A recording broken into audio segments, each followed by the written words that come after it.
বিসমিল্লাহির রহমানির রহিম। আল্লাহর নামে শুরু করছি। আল্লাহ তাআলা যাকে অপছন্দ করেন তাকেও অঢেল ধন সম্পদ দান করেন, আর যাকে পছন্দ করেন তাকে দান করেন হিকমা। যাকে হিকমা দান করা হয় তার ভিতরে থাকে সাকিনা। আরবি সাকিনা শব্দের অর্থ শান্ত, প্রশান্ত, স্থির। টেবিল ভর্তি খাবার, অথচ প্রত্যেকটা খাবারে আপনি দোষ খুঁজে পাচ্ছেন। পেট ভরে খেতে পারছেন না, কেননা আপনাকে সম্পদ দান করা হয়েছে, হিকমা দেওয়া হয়নি, যে কারণে আপনার ভিতর সাকিনা নেই। আপনাকে হিকমা দেওয়া হয়েছে, যে জন্য আলু ভর্তা আর ডাল দিয়েও পরম প্রশান্তি নিয়ে পেট ভরে খেয়ে উঠে বলে উঠবেন আলহামদুলিল্লাহ। উচ্চশিক্ষিতা সুন্দরী স্ত্রী পেয়েও আপনি তাকে নিয়ে সুখী নন, কারণ আপনাকে হিকমা দেওয়া হয়নি। টটা এলিয়েনে চড়েও আপনি সুখী নন। আপনার কেন পাজরে নেই? এর কারণ আপনার মাঝে হিকমা নাই, সাকিনা উঠে গেছে। আপনি আপনার অবস্থানে সুখী নন। আরবি হিকমা শব্দের অর্থ প্রজ্ঞা। যাকে আল্লাহ তাআলা হিকমা দান করেন সে সর্ব অবস্থায় সন্তুষ্ট থাকে, শান্তিতে থাকে। এর অর্থ নিজেকে মানিয়ে চলা এবং তাতে সন্তুষ্ট থাকা। রিজিক শব্দের অর্থ অনেক ব্যাপক। রিজিকের সর্বনিম্ন স্তর হচ্ছে টাকা পয়সা, অর্থ এবং সম্পদ। রিজিকের সর্বোচ্চ স্তর হচ্ছে শারীরিক এবং মানসিক সুস্থতা। রিজিকের সর্বোত্তম স্তর হচ্ছে পূর্ণবান স্ত্রী এবং পরিশুদ্ধ নেক সন্তান, এবং রিজিকের পরিপূর্ণ স্তর হচ্ছে মহান আল্লাহর সন্তুষ্টি। রিজিক খুব গভীর একটি বিষয়, যদি আমরা তা বুঝতে পারি।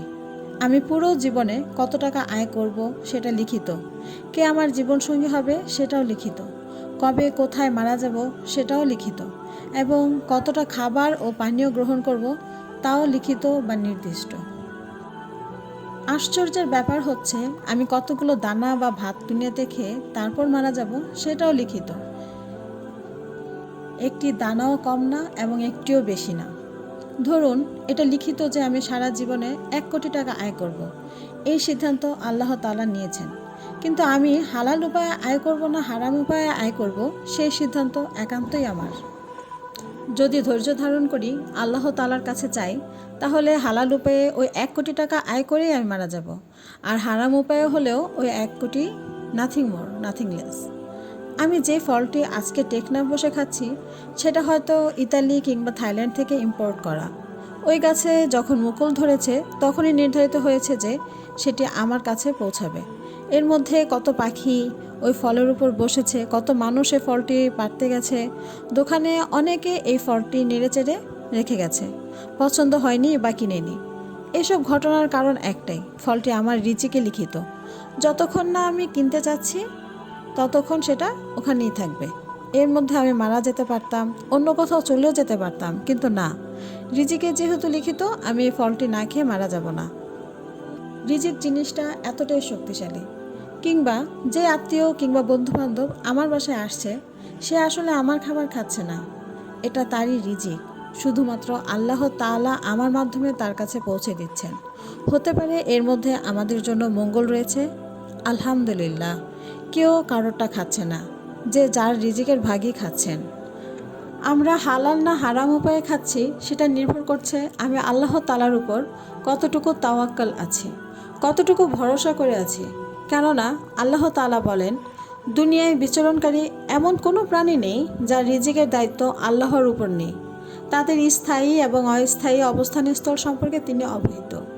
সব কিছু একটি সুস্পষ্ট কিতাবে লেখা আছে। আল্লাহ তাআলা বলেন, যে আল্লাহকে ভয় করে আল্লাহ তার জন্য কোনো না কোনো পথ বের করে দেবেন, আর তাকে এমন উৎস থেকে রিজিক দেবেন যা সে ধারণাও করতে পারবে না। মহান আল্লাহ তাআলা আমাদের সঠিক পথ এবং হালাল ও প্রশস্ত কামাই রোজগার ও রিজিকের ব্যবস্থা করে দিন, এবং সকল প্রকার হারাম রোজগার ও রিজিক থেকে হেফাজত করুন, এবং আমাদের সবাইকে ক্ষমা করুন এবং হেফাজত করুন। আমিন। আমার বলা বা ভিডিওর মধ্যে কোনো ভুল ত্রুটি থেকে থাকলে সবাই ক্ষমাসুন্দর দৃষ্টিতে দেখবেন, আর অবশ্যই সবাই পুরোটা মনোযোগ দিয়ে শুনবেন এবং লাইক সাবস্ক্রাইব করে আমার পাশে থাকবেন। ধন্যবাদ। আসসালামু আলাইকুম।